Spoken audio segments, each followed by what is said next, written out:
ಈ ವಿಡಿಯೋ ನೋಡ್ಕೊಂಡು ಬನ್ನಿ. ನಮಸ್ಕಾರ ಎಲ್ಲರಿಗೆ. ಈಗ ಆಗಾಗ್ಗೆ ನಾನು ಸಾಲ ಮಾಡಿ ಸುಸ್ತಾಗಿದ್ದೀನಿ. ನಾನು ಸ್ಪೋರ್ಟ್ಸ್ ಮಾಡ್ಬೇಕಂದ್ರೆ ಬ್ಯಾಂಗ್ಳೂರ್ ಯಾದಗಿರಿ ಟು ಬ್ಯಾಂಗ್ಳೂರ್ ಹೊರಾಡ್ಕೊಂಡು ನಾನು ಸ್ಪೋರ್ಟ್ಸ್ ಮಾಡ್ತಾ ಇದೀನಿ ಸದ್ಯ. Bengaluru to Yadgiri up and down ಮಾಡ್ಕೊಂಡು ಒಬ್ಬ ಕ್ರೀಡಾಪಟು ಸಾಲ ಮಾಡ್ಕೊಂಡು ಈ ಪರಿಸ್ಥಿತಿಗೆ ಬಂದಿದ್ದಾನೆ ಇವತ್ತು. ನನಗೆ ಯಾವ್ದು ಭಿಕ್ಷೆ ಕೊಡಬೇಡಿ, ಯಾವ್ದು ಸಪೋರ್ಟ್ ಮಾಡಬೇಡಿ. ಎಲ್ಲಾರ ಹತ್ರ ಕೈ ಜೋಡಿಸಿ ಒಂದು ರಿಕ್ವೆಸ್ಟ್ ಇದೆ, ಏನ್ ಗೊತ್ತಾ? ಸರ್ಕಾರ ಹತ್ರ ದುಡ್ಡಿಲ್ಲ ಅಂತ ಹೇಳಿ ಅವ್ರು ಹೇಳ್ತಾ ಇದಾರೆ. ದುಡ್ಡಿಲ್ಲ ಅಂದ್ರೆ ಕ್ರೀಡಾ ಇಲಾಖೆ ಆಕೆ, ಕ್ರೀಡಾ ಸಚಿವ ಆಕೆ ರಾಜೀನಾಮೆ ಕೊಟ್ಟು ತೊಲಗ್ರಿ. ತುಂಬ್ದೂರಲ್ಲಿ ತಂಗ್ಳನ್ನಿಗೆ ಬರೋಣ.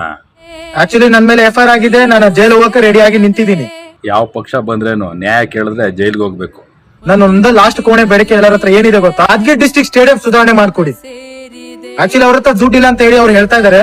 ನಾನು ಎಲ್ಲರ ಹತ್ರ ಕೈ ಜೋಡಿಸಿ ಭಿಕ್ಷೆ ಕೇಳ್ತಾ ಇದೀನಿ. ಏನ್ ಗೊತ್ತಾ, ನಮ್ಮ ಡಿಸ್ಟ್ರಿಕ್ಟ್ ಸ್ಟೇಡಿಯಂಗೆ ಸುಧಾರಣೆ ಮಾಡಕ್ಕೆ ನಿಮ್ ಕೈಯಿಂದ ಏನ್ ಕೊಡೋಕ್ಕಾಗತ್ತೆ ಅಟ್ಲೀಸ್ಟ್ ಆ ದುಡ್ಡು ಕೊಟ್ಟು ನಾವು ಸ್ಟೇಡಿಯಂನ ಸ್ವಲ್ಪ ಸುಧಾರಣೆ ಮಾಡ್ಕೊಡ್ತೀವಿ. ಕೊನೆಗೂ ಕ್ರೀಡಾಪಟುಗಳನ್ನ ಸಾರ್ವಜನಿಕವಾಗಿ ದಾನ ಕೇಳೋ ಮಟ್ಟಕ್ಕೆ ತಂದ್ಬಿಡ್ತೀವಿ ಸರ್ಕಾರಗಳು. ನಾಚಿಕೆ ಆಗದಿರೋದು ಹೆಚ್ಚು ನಿಮ್ಮ ಜನ್ಮಗಳಿಗೆ.